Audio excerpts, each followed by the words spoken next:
নমস্কাৰ প্ৰিয় বন্ধু বান্ধৱীসকল, মই শংকৰ আৰু আপোনালোকক স্বাগতম জনাইছোঁ শংকৰ বগীবিল ইউটিউব চেনেলত।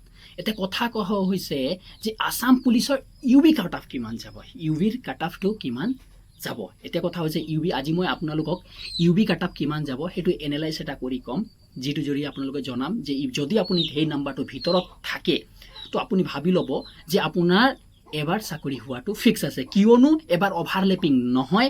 এটা কথা ফিক্স আছে, যিবিলাক মানুহে যি ইউবি ইউবি এনেকাও ল'ৰা আছে যিবিলাক ইউবি ভাল নাপায়, অ'কে, এনেকাও ল'ৰা আছে যিবিলাক এ বি আছে ভাল পায়, আৰু এনেকাও ল'ৰা আছে যিটো ইউবিয়ে ভাল পায় এ বিক ভাল নাপায়, কিন্তু সি এ বিটো পাছ কৰিছে, ইউবিটো পাছ কৰিছে, আৰু মানে গ্ৰেড 3টো পাছ কৰিছে, এনেকৈ বহুতো পষ্টত সি পাছ কৰি থৈছে। সেই ল'ৰাবিলাকক এতিয়া আছে নহয়, সেই ল'ৰাবিলাকক তুমি কিমান যদি নাম্বাৰ পোৱা, মই এটা নাম্বাৰ ক'ম, যিটো নাম্বাৰটো আপোনালোকে যদি তাৰ এংগেলৰ ভিতৰত থাকে তেনেহ'লে আপোনালোকে ভাবি ল'ব যে আপোনাৰো এবাৰ ফিক্স আছে চাকৰি। এতিয়া মই যদি ক'বলৈ যাওঁ তো সেই নাম্বাৰটো কিমান হয় আপুনি ভাবি লওক।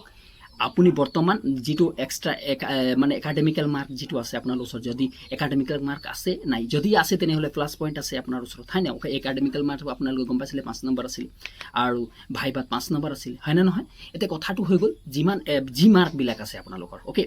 এতিয়া যি মাৰ্কবিলাক আছে টোটেল কৰি কিনি ভাইবা আৰু একাডেমিকেল মাৰ্ক কৰি কিনি আপোনাৰ ওচৰত যদি 5+ মাৰ্ক হৈ আছে আপোনাৰ ওচৰত বৰ্তমান, মানে প্ৰেজেণ্টত যদি আপুনি 5+ মাৰ্ক আপোনাৰ ওচৰত আছে, প্ৰেজেণ্টত আছে, তেনেহ'লে আপোনাৰ চাকৰি এবাৰ ফিক্স ধৰি লওক। 5+ মাৰ্ক হ'ব লাগিব, কিন্তু 5তকৈ তলত থাকিলে অলপ ৰিস্ক জোনত আছা, মানে যিটো একাডেমিকেল মাৰ্ক অলপ ৰিস্ক জোনত আছা। তথাপিও মই নকওঁ যে নহ'ব বুলি, কেলৈ প্ৰত্যেকটো ডিষ্ট্ৰিক্টৰ কাট অফ বেলেগ বেলেগ যাব, সেইকাৰণে আপোনাৰো আশা এটা আছে। মই কাৰ কথা কৈছোঁ? ইউআৰৰ কথা পাতি আছোঁ, এইবিলাক ইউআৰৰ ল'ৰাবিলাকৰ কথা পাতি আছোঁ। OBC SC বিলাকৰ অলপ কমো লাগিব পাৰে দেই, মনত থৈ ল'ব। ইউআৰ ল'ৰাবিলাকক কিন্তু 5তকৈ ওপৰত লাগিবই, প্লাছ মাষ্ট বি লাগিব, সেইটো কথা ফিক্স আছে, আপুনি ফিক্স ধৰি লওক আৰু লিখি লওক। কিন্তু বাকীবিলাকৰ অলপ কম যদি আপোনাৰ ওচৰত থাকে বা কম মাৰ্ক আছে আপোনাৰ ওচৰত, তেনেহ'লে আপোনাৰ হৈ যাব, সেইটো কথাটো একো প্ৰব্লেম নাই।